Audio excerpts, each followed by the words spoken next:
que l'amour va nous amener à prendre ce soir.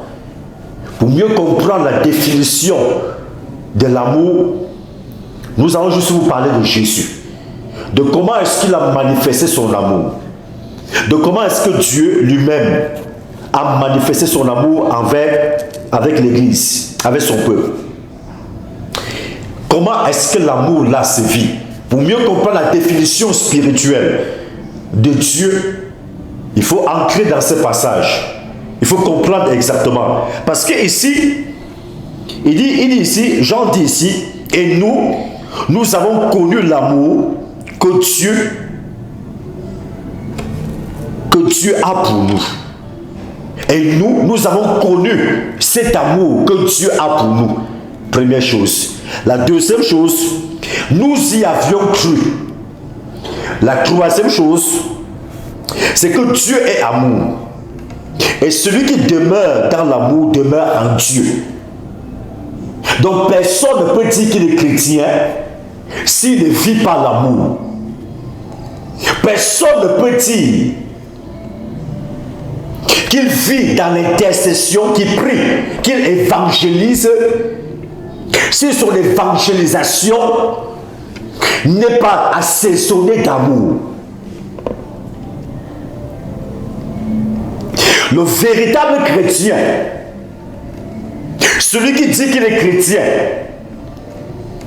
et que ses actions ne sont pas assaisonnées d'amour, n'est pas un véritable chrétien. Parce que nous, en tant qu'enfants de Dieu, la Bible nous dit que comment est-ce que Dieu a fait pour manifester son amour? La Bible dit que Dieu a tant aimé le monde. Dieu a tant aimé le monde. C'est-à-dire qu'il a aimé les hommes. Il a d'abord aimé l'homme. Dieu a d'abord aimé les hommes que nous sommes. Et parce que cet amour était réel, palpable, visible, alors Jésus, avec que Dieu, l'Éternel des armées, a dû faire un sacrifice. C'est-à-dire que Dieu a tant aimé le monde au point où il a donné son propre fils, afin que quiconque croit en lui ne périsse point, mais qu'il ait la vie éternelle. Je veux qu'on se comprenne très bien. Dieu a tant aimé le monde. Dieu a tant aimé le monde.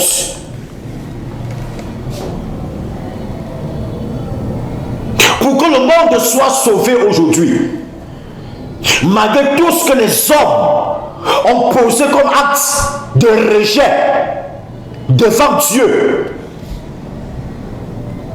La Bible dit que Dieu a tant aimé le monde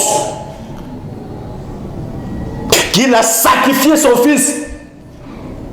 Je vais nous dire en tant qu'enfant de Dieu, tant que l'amour n'accompagne pas nos actions, les gens vont nous dire, je suis un homme de Dieu. Mais tant que ton ministère d'homme de Dieu n'est pas accompagné d'amour, n'est pas assaisonné d'amour, tout ce que tu fais ne portera pas de fruits. Vous allez voir des gens qui réussissent dans leur vie, dans un domaine, c'est parce qu'ils le font avec amour. Ils le font avec passion.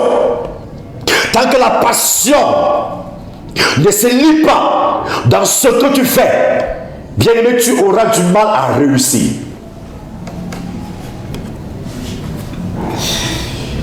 Les chrétiens qui veulent prier, si tu veux être un homme de prière, une femme de prière, un évangéliste, un prédicateur de la parole, tu dois aimer, tu dois être accompagné, assaisonné d'amour. C'est-à-dire que l'évangéliste est passionné d'amour pour les âmes.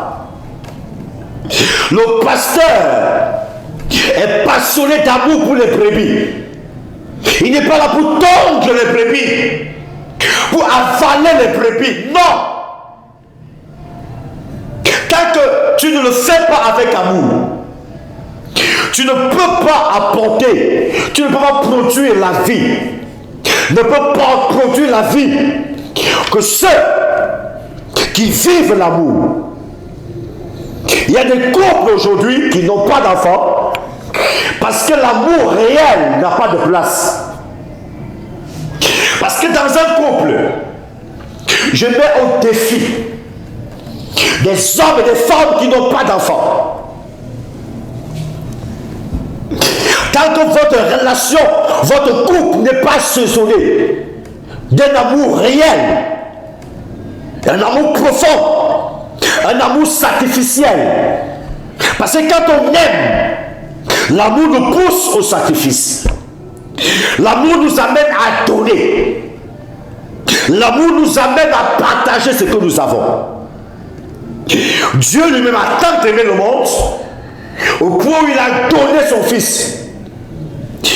Il est difficile de refuser quelque chose à quelqu'un qui aime.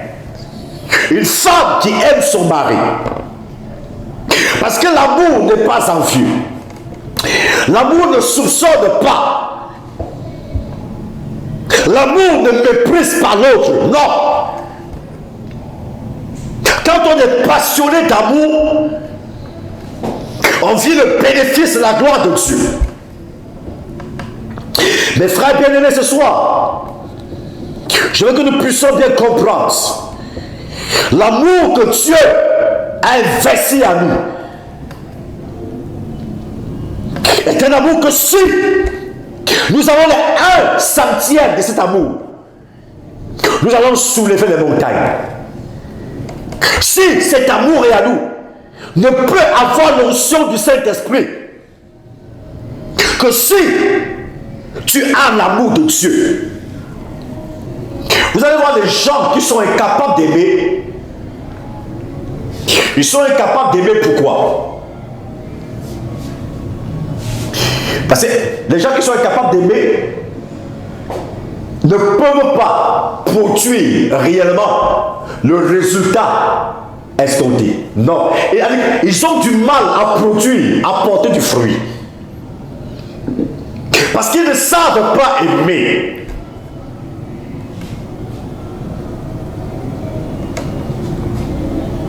Les gens vous parlent d'amour là-dehors. Je suis amoureux. Allez entendre ce que les gens disent là-bas. Ils racontent des histoires qu'ils ne comprennent pas.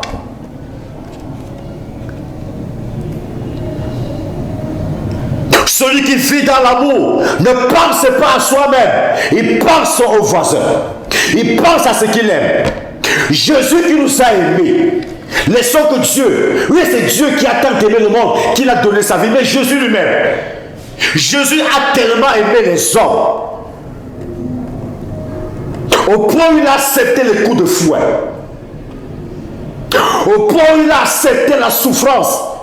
La douleur atroce. Pour qui? Pour les hommes que nous sommes. Pourquoi? Parce que Jésus a aimé l'homme. Nous avons été aimés par Jésus. Nous sommes extrêmement aimés par le Christ. Le Seigneur nous aime. Le Seigneur nous aime d'un amour profond et réel. Les gens les plus heureux, ce sont les gens qui ont compris l'amour que Dieu manifeste pour eux. Quand tu as compris l'amour que Dieu manifeste pour toi, mes frères, mes frères bien-aimés, tu seras un homme comblé et béni. Très comblé et vraiment béni. Dieu nous aime d'un amour réel et essentiel. Le Seigneur nous a aimés. Je vous assure, bien-aimés, aimer apporte beaucoup de bonheur dans la vie. Le monde souffre parce que l'amour n'existe plus. L'amour a disparu. Nous sommes dans un monde d'égoïsme. Le monde souffre aujourd'hui parce que les gens ne savent plus aimer. Quelqu'un m'a posé la question aujourd'hui. Homme de Dieu, tu es pasteur. Comment se fait-il que Tu es aussi président d'un syndicat. Je dis, mais si cette définition de syndicat veut dire défendre les intérêts de ses adhérents, j'ai mes adhérents qui sont les chrétiens. J'ai l'obligation de défendre leurs intérêts parce que je les aime. Je ne peux pas parler au nom de mes camarades, au nom de mes enfants si je ne les aime pas. Je ne peux pas amener mes enfants devant le Seigneur si je ne les aime pas. Je ne peux amener devant le Seigneur que ceux gens-là que j'aime. Et c'est cet amour-là qui produit la réaction de Dieu. C'est cet amour-là qui produit la puissance de Dieu dans la vie des chrétiens. Dieu est bon et fidèle, mes frères. L'amour, c'est ça qui manque à cette génération. Et celui qui vit dans l'amour est une personne qui est capable de sacrifier. Montre-moi ce que tu as sacrifié, je te parlerai de l'amour que tu as pour Dieu. Montre-moi ce que tu as investi pour ta famille, et je te parlerai de comment est-ce que tu aimes tes enfants. Il y a des gens qui sont incapables d'aimer réellement. Bien-aimés, l'amour que nous avons va nous amener à poser des actes qui seront lus devant les hommes païens comme des actes qui n'ont pas de valeur.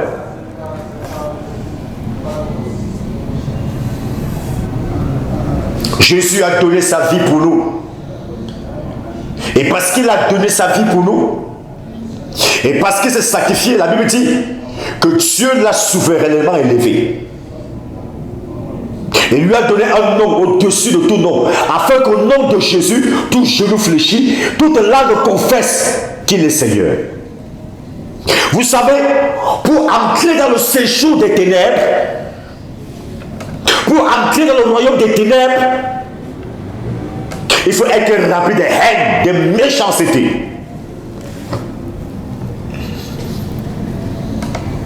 Pour entrer dans le cercle ténébreux de maintenant, tu ne peux pas entrer dans le cercle des fils de Dieu si tu n'es pas un homme qui vit l'amour de Dieu. Tu ne peux pas entrer dans la présence de Dieu si l'amour de Dieu n'est pas en toi.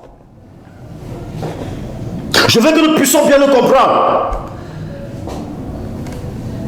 Aucun de nous ne peut, je vous dis bien aimé, pour entrer dans les ténèbres, il y a des zones ténébreuses, des réunions secrètes de sorcellerie, que si tu es un amoureux de Christ, tu ne peux pas entrer. C'est-à-dire que les gens ne peuvent pas savoir que tu entres là-bas.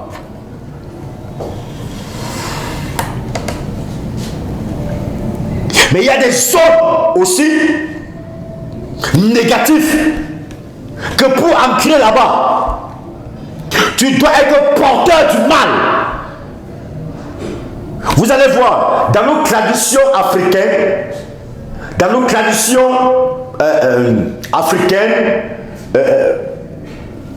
que nous avons aujourd'hui, vous allez voir, pour que on t'introduise dans une société secrète, qu'est-ce qu'on fait? On se rassure que tu portes en toi la malédiction. Vous allez voir par exemple, quand on intronise certains chefs de notre tradition, par exemple Bamileke et autres, ou bien les gens qui font dans les grands notables, dans le cercle mystique. Parce que pour entrer là-bas, on va vous dire par exemple au garçon qui est là d'aller coucher avec les femmes de son père. Ils savent très bien que bibliquement parlant, c'est interdit. Mais cependant, on pousse ces gens à poser des actes abominables, des actes de fornication, des actes de perversité, des actes horribles, pour que ces gens soient qualifiés à entrer dans le royaume des ténèbres. Voilà pourquoi parfois certains hommes sont devenus des homosexuels parce qu'on les impose. On les demande de dormir dans les cimetières, parce que quand tu dors dans un cimetière, tu emmagasines les forces morbides dans ta vie, parce que Dieu veut que l'homme vive là où lui il est, parce que Dieu est vivant. Il est le Dieu des vivants, il n'est pas le Dieu des morts. Mais qu'est-ce qu'on va vous dire? On va vous pousser à poser des actes horribles. Pourquoi les ténèbres, les forces mystiques, sataniques, diaboliques, perverses exigent cette dimension de perversité? C'est pour que le démon qui vit dans la saleté, dans les zones maudites, puisse trouver un terrain favorable à son action. Mais nous, en tant qu'enfants de Dieu, le Saint-Esprit cherche un homme qui est passionné d'amour pour le Christ. Bien aimé, la première chose, l'homme ne peut pas dire qu'il aime son prochain s'il n'aime pas Dieu. La première chose qui doit être lue en nous, c'est cet amour inconditionnel de notre Dieu. J'aime Jésus, moi je l'aime. J'aime mon Dieu. Je l'aime parce qu'il est mon roi. Je l'aime parce qu'il est le meilleur. La meilleure chose qui me soit arrivée. Quel que soit ce que je vis, ce qui se passe en moi, les batailles que je vis, tant que je suis convaincu de l'amour de Dieu, de l'amour inconditionnel de Dieu, alors j'ai l'assurance que tout va bien dans ma vie. J'ai l'assurance que tout va très bien. Nous aimons. En tout cas, la Bible est définie en un seul commandement, mais avec deux volets. Tu aimeras le Seigneur ton Dieu de tout ton cœur, ton âme, ton esprit. Voilà pourquoi dans ce passage, il nous disait, hein, bien aimé, il disait ici, il dit, et nous avons connu l'amour de Dieu. Nous avons connu l'amour que Dieu a pour nous. Beaucoup de personnes n'ont pas connu cet amour.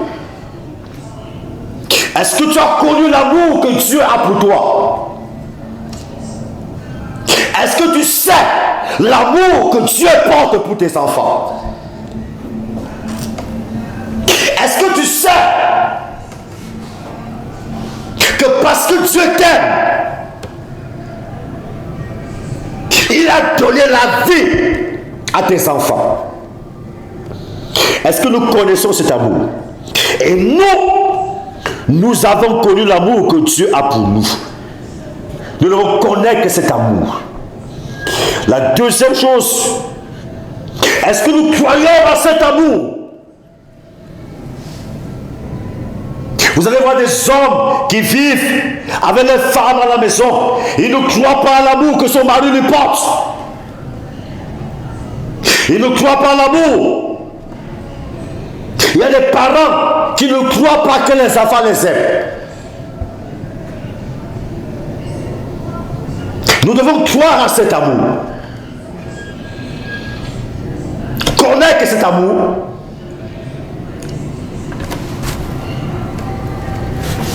Connaître cet amour et croire à cet amour. Nous devons croire à ce que Dieu nous a aimés. Au point où il a donné sa vie pour chacun d'entre nous. Où Dieu a donné son propre Fils unique afin que nous puissions être sauvés. Et Dieu nous dit ici que parce que Dieu est amour, et c'est lui qui demeure, et celui qui demeure dans l'amour demeure en Dieu. Celui qui demeure dans l'amour. Je vous ai dit que si vous voulez réussir votre prière, un secret, si tu veux réussir la prière, tu veux prier pour ton Père, il faut d'abord te rassurer que tu l'aimes. Si tu l'aimes en priant pour lui, en l'aimant, ta prière aura plus de valeur. Mais quand il n'y a pas d'amour dans la prière que tu fais, cette prière ne sera que du bavardage. Parce que l'amour est la demeure de Dieu. Dieu demeure dans l'amour. C'est là. Et celui qui vit dans l'amour, Dieu demeure en lui. Si nous voulons gagner les âmes, nous devons d'abord aimer ces âmes. Il faut les aimer. Et comment allons-nous prier pour des âmes que nous n'aimons pas? Je vous l'ai dit, bien aimé, les âmes qui doivent être parfois sauvées se retrouvent parmi ceux qui nous détestent, parmi ceux qui nous combattent, parmi ceux qui nous empêchent de manger, parmi ceux qui insultent nos enfants, qui traumatisent nos enfants, parmi ceux-là qui menacent nos enfants, parmi ceux-là qui torturent les maisons, les familles, qui torturent nos descendants. Eh oui.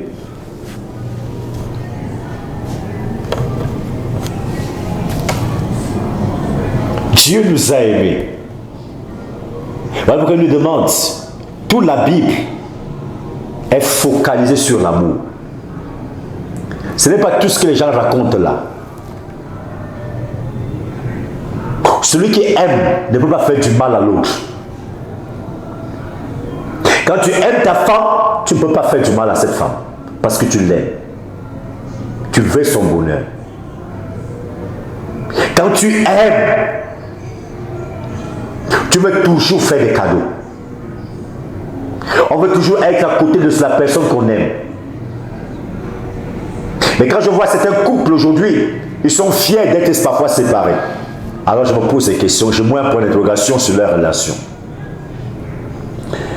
Mes frères bien-aimés, marchons dans l'amour. Permettons que le Seigneur, que son amour se manifeste encore dans nos vies. Donnons la possibilité à Dieu de nous amener à une autre dimension.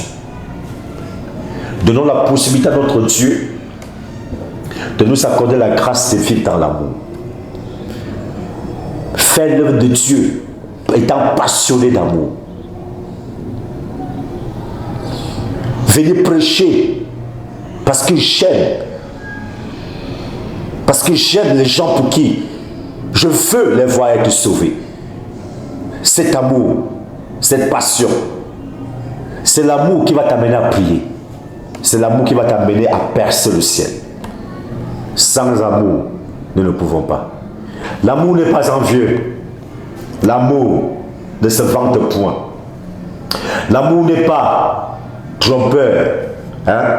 Celui qui aime ne vit pas la tromperie, la duperie. Celui qui aime, il aime en esprit, en vérité. Ah oui. L'amour est plus que les choses, les biens de la terre. L'amour. On dit que quand on peut tout nous prendre, mais si nous restons dans l'amour, alors nous sommes avec Dieu. Alors nous avons tout. Celui qui vit dans l'amour a tout. Et c'est ça qui m'en commande.